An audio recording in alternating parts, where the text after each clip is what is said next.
Hi friends, welcome to my channel. ఇప్పుడు నేను చదివి వినిపించబే చందమామ కథ పేరు ఉచిత సలహాలు. సదాశయుడికి తల్లిదండ్రులు ఇచ్చిన ఆస్తి ఉంది. దాంతో ఆయన భార్యాబిడ్డలు రోజులు వెళ్ళబుచ్చుతున్నారు.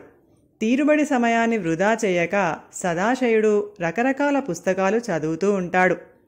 ఏవైనా జటిలమైన సమస్యలు వచ్చినప్పుడు గ్రామాధికారితో సహా ఆ ఊర్లో ఎందరో సదాశయుడి సహాయం కోరుతూ ఉంటారు. విషయం విని ఆయనకు తోచిన పరిష్కారం చెబుతూ ఉంటాడు. ఆ విధంగా చాలామంది ఆయన వల్ల ఎంతో ప్రయోజనం పొందారు. అలాంటి వారిలో సూరయ్య ఒకడు. సూరయ్య వ్యాపారి. ఒకసారి ఆయన కొన్న ధాన్యం బస్తాలు నీటిలో తడిసిపోయాయి. లబోదిబోమంటున్న ఆయనకు చిత్రపురం గ్రామస్తులు ఉప్పుడు బియ్యం వాడుతారు, నీ ధాన్యాన్ని ఉప్పుడు బియ్యంగా మార్చి అక్కడ అమ్ముకో అని సదాశయుడు సలహా ఇచ్చాడు. ఆ ప్రకారం చేస్తే సూరయ్యకు 100 వరహాలు లాభం వచ్చింది. మరొకసారి కష్టపడి ఒక ధనికుడి కోసం వజ్రాల హారం చేయించాడు సూరయ్య. అది ఆ ధనికుడికి నచ్చలేదు. 10,000 వరహాలు నష్టమని సూరయ్య గుండెలు బాదుకుంటే రత్నపురం జమీందారుకు కొత్త రకాల హారాలు సేకరించటం ఇష్టం. ఆయన నీ హారాన్ని కొనడమే కాదు, మంచి బహుమతి కూడా ఇస్తాడు అని సూరయ్యకు సదాశయుడు చెప్పాడు. ఆ విధంగా సూరయ్యకు నష్టం పూడుకోవటమే కాక 2,000 వరహాలు లాభం కూడా వచ్చింది. ఇలా ఉండగా ఒక రోజున సూరయ్య ఇంటికి 20 ఏండ్ల యువకుడు ఒకడు వచ్చాడు. అతడి పేరు చంద్రుడు. ఏ ఆధారమూ లేక సూరయ్యను ఆశ్రయించాడు. అయితే చంద్రుడికి మోసగాడు అన్న పేరు ఉంది. అందువల్ల తనకు మనిషి అవసరం ఉన్నప్పటికీ చంద్రుణ్ణి ఇంట్లో ఉంచుకునేందుకు తటపటాయించాడు.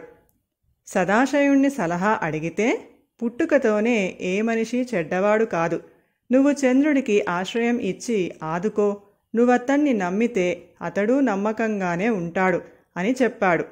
సరే అని సూరయ్య చంద్రుణ్ణి తన ఇంట్లో ఉంచుకుంటే అతడు ఒక రోజున ఇంట్లో నుంచి 2,000 వరహాలు దొంగలించి పారిపోయాడు. సూరయ్య మహాకోపంగా సదాశయుడి ఇంటికి వెళ్ళి, నీ మాట మీద చంద్రుణ్ణి ఇంట్లో ఉంచుకున్నాను, అందువల్ల 2,000 వరహాలు నష్టపోయాను, నాకు నువ్వు నష్టపరిహారం చెల్లించాలి అన్నాడు. సదాశయుడు చిరాకు పడి, సలహా ఇవ్వడం వరకే నా వంతు, ఫలితం నీ ఆచరణ మీద ఆధారపడి ఉంటుంది. నువ్వు అతన్ని నిజంగా నమ్మి బాగా ఆదరించి ఉంటే అతడు నిన్ను మోసం చేసి ఉండేవాడు కాదు అన్నాడు. నేను ఎలాంటివాణ్ణో నీకు చాలా కాలంగా తెలుసు. నాకు తగిన సలహానే ఇస్తావని అనుకున్నాను. నువ్వు నాకు తప్పుడు సలహా ఇచ్చావు. నాకు జరిగిన 2,000 వరహాల నష్టాన్ని నువ్వే పూడ్చాలి అని అన్నాడు. ఇందుకు ఒప్పుకోకపోతే నేను గ్రామాధికారికి ఫిర్యాదు చేస్తాను అని కూడా అన్నాడు సూరయ్య. అయినా సదాశయుడు ఆయన మాటలు లెక్క చేయలేదు. వ్యవహారం గ్రామాధికారి దాకా వెళ్ళింది. గ్రామాధికారికి అసలు విషయం అర్థమైంది. సూరయ్య బుద్ధి మంచిది కాదని, అలాంటి వాడి పితూరికి విలువ ఇస్తే సదాశయుడి ఇంకెవరికి మాట సహాయం చెయ్యడని ఆయనకు అనిపించింది. అందువల్ల తానే స్వయంగా వెళ్ళి సదాశయుణ్ణి కలుసుకొని, సూరయ్యకు తగు విధంగా బుద్ధి చెప్పకపోతే ఊర్లో చెడ్డవాళ్లు పెరిగిపోయి మంచివాళ్లను బ్రతకనివ్వరు, కనుక నువ్వే ఏదైనా పరిష్కార మార్గం చెప్పు అని అడిగాడు. సదాశయుడు ఆయనకు ఏం చెయ్యాలో చెప్పాడు. ఆ ప్రకారం మర్నాడు గ్రామాధికారి ఊర్లో అందర్నీ సమావేశపరిచి సూరయ్య పితూరి గురించి చెప్పి, అతడి పితూరిలో న్యాయం ఉంది, అయితే అసలు సూరయ్య సదాశయుడి సలహా ఎందుకు పాటించాడో చెప్పవలసి ఉంది అన్నాడు. దీనికి సూరయ్య వెంటనే, గతంలో కూడా సదాశయుడు నాకు ఎన్నో సలహాలు ఇచ్చాడు. వాటి వల్ల ప్రయోజనం కలగడంతో నాకు ఆయన సలహాల మీద నమ్మకం కలిగింది. ఆ నమ్మకంతోనే ఇప్పుడు నష్టపోయాను అన్నాడు. అయితే సదాశయుడు నీకు 2,000 వరహాలు నష్టపరిహారంగా ఇచ్చుకోక తప్పదు. కానీ అంతకుముందు సదాశయుడి సలహాల వల్ల నీకు కలిగిన ప్రయోజనం ఎంతో లెక్క కట్టి అదంతా నువ్వు ఆయనకు ఇచ్చుకోవాలి. అన్నాడు గ్రామాధికారి. ఇది విని ఊరి వాళ్ళందరూ నవ్వారు. కానీ గ్రామాధికారి మాత్రం నవ్వక, ఇక మీదట సదాశయుడి సలహాల వల్ల ప్రయోజనం పొందిన వారందరూ తమ లాభాల్లో ఆయనకు వాటా ఇవ్వాలి.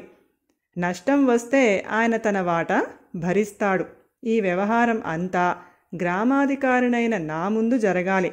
అలా జరగని వాటికి నేను బాధ్యుణ్ణి కాను అన్నాడు గంభీరంగా. ఉచితంగా లభించే సదాశయుడి సలహాలకు ఆ రోజు నుంచి వెలకట్టవలసి వచ్చినందుకు ఊరంతా సూరయ్యను నానా తిట్లు తిట్టారు.